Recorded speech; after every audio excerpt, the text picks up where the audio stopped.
बिस्मिल्लाहिर्रहमानिर्रहीम। अस्सलाम वालेकुम स्टूडेंट्स। बच्चों, मैं हूं आपका फिजिक्स टीचर आदिल शहजाद और आज के इस लेक्चर में हम डिस्कस करने जा रहे हैं रेक्टेंगुलर कोऑर्डिनेट सिस्टम। बच्चों, लास्ट लेक्चर में हमने डिस्कस किया था chapter number 2 vectors and equilibrium का एक बड़ा अहम टॉपिक कह लें, उसका इंट्रोडक्शन, जिसमें हमने सीखा था वेक्टर क्या होता है, वेक्टर को रिप्रेजेंट कैसे करते हैं, उसके अलावा वेक्टर को डेली लाइफ में इस्तेमाल किस तरह से किया जाता है।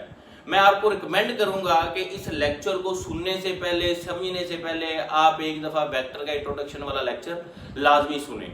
अब बच्चों देखते हैं कि रेक्टेंगुलर कोऑर्डिनेट सिस्टम की हमें जरूरत क्यों पेश आई। बच्चों, वेक्टर आपने पढ़ लिया, मैग्नीट्यूड और डायरेक्शन उसके लिए जरूरी है, वेक्टर को रिप्रेजेंट करना भी सीख लिया। अब बच्चों, वेक्टर को आपने ड्रा करना है, आपने किसी चीज की पोजीशन बतानी है, किसी चीज की लोकेशन बतानी है, तो उसको आप वेक्टर की मदद से कैसे ड्रा करके दिखाएंगे या कैसे बताएंगे। तो ये एक प्रॉब्लम आ रही थी, इसके ऊपर काम किया गया और 17वीं सेंचुरी में एक साइंटिस्ट था आर.डी. कार्टी नामी, उसने एक सिस्टम इंट्रोड्यूस करवाया। उस सिस्टम को नाम दिया गया रेक्टेंगुलर कोऑर्डिनेट सिस्टम, या इसको आप कार्टेशियन कोऑर्डिनेट सिस्टम भी कहते हैं। रेक्टेंगुलर कोऑर्डिनेट सिस्टम या कार्टेशियन कोऑर्डिनेट सिस्टम। अब बेटा ना, ये दो तरह का है टोटल। कितनी तरह का? दो।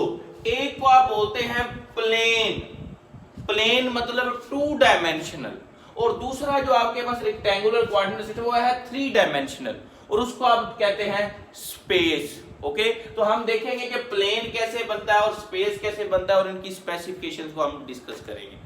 अब बेटा, सबसे पहले 2 डायमेंशनल रेक्टेंगुलर कोऑर्डिनेट सिस्टम को देखते हैं। उससे भी पहले कोऑर्डिनेट एक्सिस क्या होते हैं।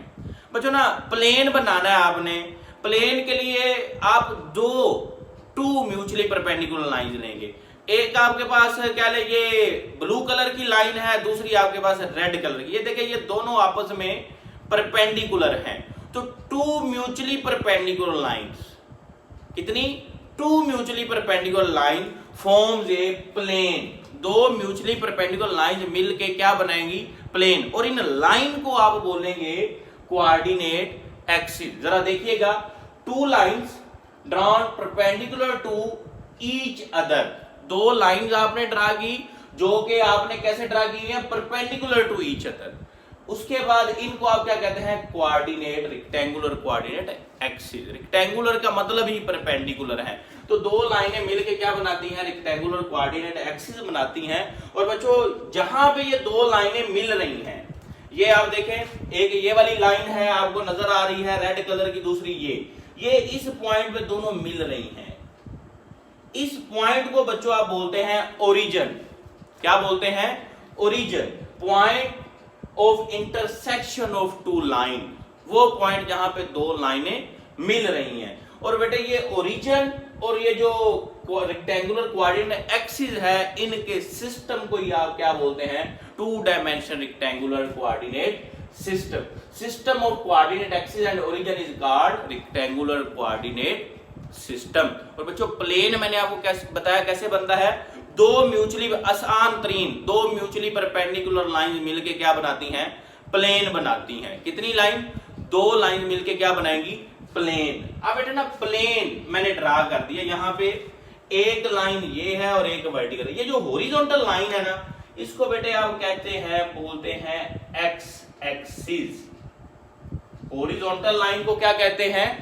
X axis. और ये जो आपको वर्टिकल लाइन नजर आ रही है, इस लाइन को आप बोलते हैं, क्या बोलते हैं जी? इसको क्या बोलते हैं बच्चों? Y axis. ओके,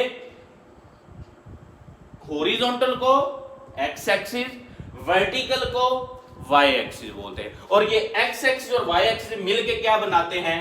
प्लेन बनाते हैं, 2 डायमेंशनल रेक्टेंगुलर कोऑर्डिनेट सिस्टम। अब बेटे, मिसाल के तौर पे यहां पे एक पॉइंट है इस सिस्टम के अंदर, ये वाला पॉइंट, या कोई पार्टिकल या कोई पंखा लगा हुआ है P। आपने इसकी पोजीशन बतानी है, इसकी लोकेशन बतानी। पहले तो बेटे देखें, ये कुछ सफर A हॉरिजॉन्टल तय करके आया, उसकी वैल्यू को आपने नाम दे दिया A का, और कुछ वर्टिकल तो उसको आपने नाम दे दिया B का। तो ये वैल्यू इसकी जो आ गई वो P A B, ये पॉइंट आ गया, आपने हाईलाइट कर लिया। अब ना, इसकी डायरेक्शन आपने बतानी है। एक प्लेन के अंदर एक वेक्टर की आपने डायरेक्शन बतानी, तो डायरेक्शन कैसे बताएंगे? तो बेटे एक लाइन मैंने लिखी है यहां पे, एंगल थीटा, एंगल थीटा, यहां पे एक मैं एंगल बना रहा हूं थीटा। ये एंगल जो है ये रिप्रेजेंट करता है डायरेक्शन ऑफ द वेक्टर। उस वेक्टर की डायरेक्शन को कौन रिप्रेजेंट करता है? ये एंगल थीटा करता है। अब इस एंगल थीटा के बारे में दो बातें याद रखिए, ये एमसीक्यूज में आपके पास आ सकती हैं। ये थीटा बेटे हमेशा स्टार्ट होगा कहां से? पॉजिटिव एक्स एक्सिस से। ये देखिए अभी भी मैंने यहां से स्टार्ट किया है, ये पॉजिटिव एक्स एक्सिस है, आपको हमेशा कहां से स्टार्ट होगा? पॉजिटिव एक्स एक्सिस से। दूसरी बात जो है, it's orientation always anti clockwise. आपने जो इसकी ओरिएंटेशन लेनी है वो भी हमेशा क्या लेनी है? Anti clockwise. तो ओके जी, डायरेक्शन बेटे आपने कैसे बतानी है? एंगल थीटा से, और थीटा हमेशा शुरू कहां से होना है? पॉजिटिव एक्स एक्सिस से, और उसकी ओरिएंटेशन हमेशा क्या रहनी है? Anti clockwise. अब बच्चे बार बार सवाल करते हैं कि सर ये पॉजिटिव एक्स एक्सिस से शुरू क्यों हो रहा है? अगर पॉजिटिव से चले शुरू हो रहा है तो आप इसकी ओरिएंटेशन एंटी क्लॉकवाइज क्यों ले रहे हैं? तो बेटे ये शुरू में रूल बन गया है, तो बाज़ दफा जो रूल बन जाता है, शुरू में पहला रूल बन जाता है, वही फिर सही समझा जाता है। इसके अलावा अगर मैं आपसे पूछूं कि आपका नाम जो है, मेरा नाम आदिल शहजाद है, आप में से किसी का नाम हनीफ हो, किसी का बशीर हो, तो भाई वो नाम क्यों है? क्योंकि वो सबसे पहले वो नाम रख दिया गया, इस वजह से वो नाम चल रहा है। इसीलिए ये सिस्टम को पहले ये वाली कंडीशन दे दी गई, इसलिए यही रूल्स चल रहे हैं। तो बेटा ये है plane 2 dimensional rectangular coordinate system है, डायरेक्शन थीटा रिप्रेजेंट करता है, हमेशा थीटा पॉजिटिव एक्स एक्सिस से स्टार्ट होता है, और एंड कहां, उसकी ओरिएंटेशन क्या होती है? Anti clockwise. अब बेटे दूसरा 3 डायमेंशनल रेक्टेंगुलर कोऑर्डिनेट सिस्टम, ये क्या है? 3 डायमेंशनल में पहले प्लेन में क्या थे? 2 लाइनें थी, स्पेस में बच्चों या 3 डायमेंशन में 3 लाइंस। ये देखिए जरा, ये 3 हैं आपके पास, यहां पे आपको नजर आ रहा है, ये 2 थे, ये ब्लू इनके ऊपर इस तरह से परपेंडिकुलर मैंने जो है वो ड्रा कर दिया है। ये इधर से भी है इसका कंपोनेंट और दूसरी तरफ से भी है, तो 3 म्यूचुअली परपेंडिकुलर लाइन मिलके क्या बनाएंगी? स्पेस बनाएंगी। 2 होंगी तो प्लेन कहेंगे, 3 होंगी तो आप उसको क्या बोलेंगे? स्पेस कहेंगे। अब ये 3 कैसे, इधर देख ले, ये मैंने एक स्पेस बना के आपको दिया है। इसमें बेटे जो थर्ड एक्सिस नया इंक्लूड होगा उसको जी एक्सिस बोलेंगे। उसको क्या बोलेंगे? जी एक्सिस बोलेंगे। पहले 2 एक्स और वाई आप यहां पे भी पढ़ चुके हैं, यहां पे भी एक्स एक्सिस भी है और वाई एक्सिस भी है। बिल्कुल जिस तरह इसमें एक्स का इधर नेगेटिव एक्स है, वाई का नीचे नेगेटिव है, बिल्कुल इसका भी इस तरह से एक्स का इस तरफ क्या होगा? नेगेटिव एक्स होगा, इधर नेगेटिव वाई होगा, और जी का दूसरी तरफ क्या होगा? नेगेटिव जी होगा। अब बेटे थर्ड एक्सिस को जी एक्सिस का नाम दे दिया, इसमें आपने डायरेक्शन कैसे बतानी है या वेक्टर को आपने कैसे रिप्रेजेंट करना है? यहां पे मैंने किया है, एक वेक्टर बनाया है, पोजीशन है, इसके अब 3 कंपोनेंट, 3 वैल्यूज होंगी ए, बी और सी। अब बेटे ना इसमें डायरेक्शन के लिए आप कितने एंगल यूज करते हैं? 3 एंगल्स। कितने एंगल्स? 3 एंगल्स का आप इस्तेमाल करेंगे वेक्टर को रिप्रेजेंट करने के लिए। और आपके पास एक्स एक्सिस से जो शुरू होगा उसको आप बोलेंगे, जो एक्स एक्सिस के साथ वेक्टर का एंगल उसको आप अल्फा बोलेंगे, जो वाई एक्सिस के साथ बनेगा उसको आप बीटा बोलेंगे।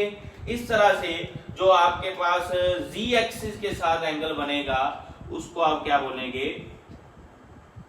गैमा बोलेंगे। ओके जी, 3 एंगल्स हैं, एक्स एक्सिस के साथ अल्फा है, वाई एक्सिस के साथ बीटा है और जी एक्सिस के साथ गैमा है। अब बच्चों ना यहाँ पे आपने कंडीशन देखी थी कि हमेशा पॉजिटिव एक्स एक्सिस से शुरू होता है, इधर इसमें ये वाली सिचुएशन इंप्लीमेंट नहीं होनी, और दूसरा हमेशा इसकी ओरिएंटेशन एंटी क्लॉकवाइज होगी। ये भी यहाँ पे आपकी सूटेबल या इंप्लीमेंटेबल नहीं है। क्यों जी? यहाँ पे बेटे आपने करना क्या है? वेक्टर के करीब तरीन जो एक्सिस बन रहे हैं उस साइड से ले आके आप एंगल बना देंगे, आपका काम हो जाएगा। आपका जो है वो बिल्कुल जो है आपकी वो मिस्टेक काउंट नहीं की जाएगी। अब बेटे मैं रिवाइज करवाता हूँ, हमने आज जो पढ़ा है वो बेटे रेक्टेंगुलर कोऑर्डिनेट सिस्टम 2 तरह के पढ़े। 2 डायमेंशनल को प्लेन कहते हैं, 3 डायमेंशनल को स्पेस कहते हैं। प्लेन में 2 म्यूचुअली परपेंडिकुलर लाइंस होती हैं, स्पेस में 3 म्यूचुअली परपेंडिकुलर लाइंस होती हैं। इसी तरह से आपके पास इसमें डायरेक्शन प्लेन में थीटा से रिप्रेजेंट करते हैं, इसमें आप स्पेस में 3 एंगल से करते हैं, अल्फा बीटा और गामा से। इसमें आपके पास थीटा हमेशा पॉजिटिव एक्सिस से शुरू होता है। इधर आपके पास वो कंडीशन नहीं है, कहीं से भी आप कर सकते हैं जो करीब 3 एक्सिस बनता है, और ओरिएंटेशन हमेशा एंटी क्लॉकवाइज, ये भी यहाँ पे इम्प्लीमेंटेबल नहीं है। तो बेटे ये एक मैंने आपको शॉर्ट सा इन रेक्टेंगुलर कोऑर्डिनेट सिस्टम के बारे में बताया है। अगर आपको कोई क्वेश्चन हो तो वो आप कमेंट सेक्शन में पूछ सकते हैं, या कोई कंफ्यूजन हो तो आप वो वीडियो को थोड़ा सा दोबारा पीछे से जाके भी देख सकते हैं। इंशाल्लाह नेक्स्ट लेक्चर में हम नेक्स्ट आगे वेक्टर एडिशन वगैरह को डिस्कस करेंगे। तब तक के लिए अल्लाह हाफिज।